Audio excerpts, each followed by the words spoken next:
Hi friends, మీ మొబైల్‌లో internet లేకపోయినా గానీ జీపే, ఫోన్‌పే, పేటీఎం ఇలాంటి థర్డ్ పార్టీ అప్లికేషన్స్ ఏవి యూజ్ చేయకుండా మీ బ్యాంక్ బ్యాలెన్స్ అనేది ఈజీగా అయితే చెక్ చేసుకోవచ్చు.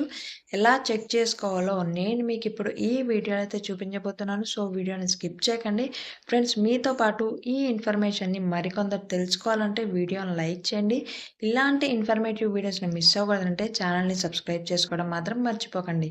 మీ మొబైల్‌లో డయల్ ప్యాడ్‌ని అయితే ఓపెన్ చేసి *99# అని క్లిక్ చేసి కాల్ సింబల్ మీద అయితే ప్రెస్ చేయండి. ప్రెస్ చేశాక ఇక్కడ చెక్ బ్యాలెన్స్ అనేది థర్డ్ ఆప్షన్ ఉంది కాబట్టి ఇక్కడ 3 అని ఇచ్చేసి సెండ్ మీద అయితే క్లిక్ చేయాలి. ఇక్కడ మీ జీపే, ఫోన్‌పేకి యూపీఐ పిన్ అనేది పెట్టుకుంటారు కదా! ఆ పిన్‌ని ఎంటర్ చేసి సెండ్ మీద క్లిక్ చేస్తే మీ అకౌంట్‌లో ఎంత బ్యాలెన్స్ ఉందనేది ఈజీగా అయితే చూపిస్తది. ఫ్రెండ్స్, మనం ఈ విధంగా ఇంటర్నెట్ అనేది యూజ్ చేసుకోకుండా మన బ్యాంక్ బ్యాలెన్స్ అనేది తెలుసుకోవచ్చు.